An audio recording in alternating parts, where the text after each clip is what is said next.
6 non-conference series are on the menu this Thanksgiving weekend, and we've got your preview in this installment of the NCHC Morning Skate, powered by the Rink Live. Headlining the weekend, number 16 and 17 St. Cloud State is one half of a top 20 matchup when it welcomes number 14 Michigan of the Big Ten on Friday and Saturday.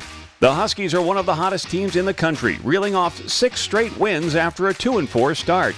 Last week, they swept their third straight NCHC series, beating in-state rival Minnesota Duluth 2-1 and 6-5. Dominic Bassi made 19 saves in Friday's defensive opener. The next night, the offense for both teams was on full display. Vidi Miettinen had 2 goals, and Dylan Anhorn notched 3 assists for SCSU. Miettinen is tied for second in the NCHC with 9 goals in 12 games played, including 8 in his last 8. These will be just the third and fourth meetings between the two schools all time. The last came in the 2002 NCAA West Regional in Ann Arbor. In other action this weekend, new number 1 North Dakota is at home to host Bemidji State of the CCHA. The Fighting Hawks extended their winning streak to 5 games after sweeping visiting Miami 6-4 and 5-1 last week. Jackson Blake, who leads the team with 8 goals and 15 points, had a goal and 2 assists on Friday.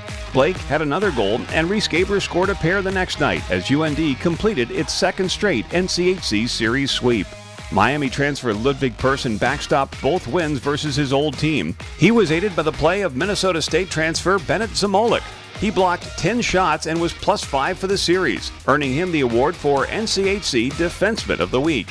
UND and Bemidji State played a home-and-home series last year. The Fighting Hawks earned a tie at Bemidji and followed it up with a 4-2 win at home the next night. Number 4 Denver remains at Magnus Arena this weekend to host Yale of ECAC hockey. The Pioneers split their home series with Omaha last weekend. In the series opener, DU erupted for 5 goals in the second period to race past the Mavericks 8-4. The next night, the two teams played just 1 period before ice conditions forced the postponement of the game.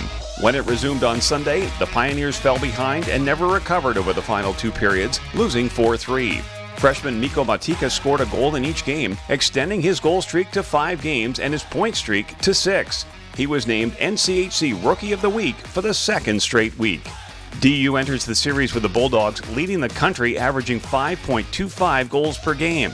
The last meeting between the two schools was almost 11 years ago to the day. Yale picked up a 2-1 overtime win at Magnus Arena on November 23, 2012. Another ECAC hockey team comes west this weekend as St. Lawrence visits number 15 Western Michigan.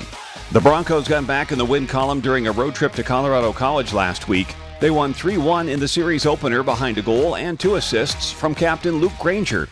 Granger had another goal and assisted on the other 3 in a 4-0 shutout to complete the sweep on Saturday. That 7-point performance netted him NCHC Forward of the Week honors. He's now second in NCHC scoring with 19 points.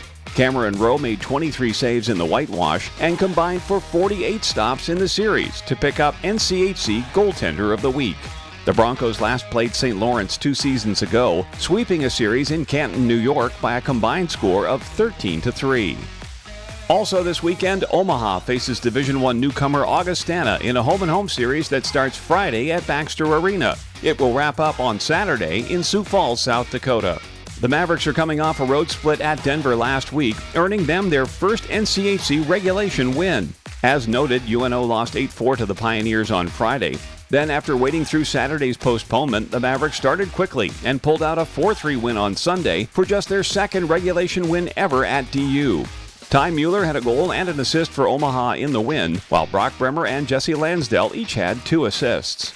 These will be the first ever meetings between the Mavericks and their closest D1 neighbors. The two schools were once frequent combatants in Division II. Finally, Miami hosts Mercyhurst of Atlantic Hockey in a Friday-Sunday series that starts in Oxford, Ohio and finishes in Erie, PA. The Red Hawks are looking for their first win since late October. They've dropped 6 straight and are winless in 7. P.J. Fletcher had 2 goals and an assist for MU last weekend in Grand Forks as the Red Hawks were swept 6-4 and 5-1, dropping them to 0-6 in the NCHC.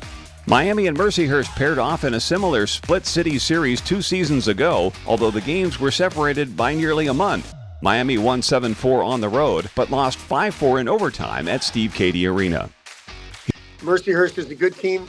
They're coming off a split against Air Force, who's proving to be a really good team. We want to play better this next 6-game segment. The first 6 was good. The last 6 has been not good.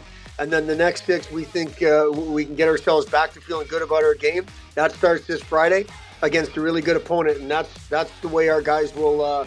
That's the way we're going to prepare our team. Here are the NCHC standings heading into the holiday weekend. St. Cloud State leads with 18 points, while North Dakota is in second with 2 games in hand. Both teams are perfect so far in conference play. Western Michigan and Denver round out the top 4. 10 of the 12 games this weekend can be seen live on NCHC.TV, the official streaming platform of the conference. And keep up to date with everything happening in the NCHC this weekend at NCHCHockey.com.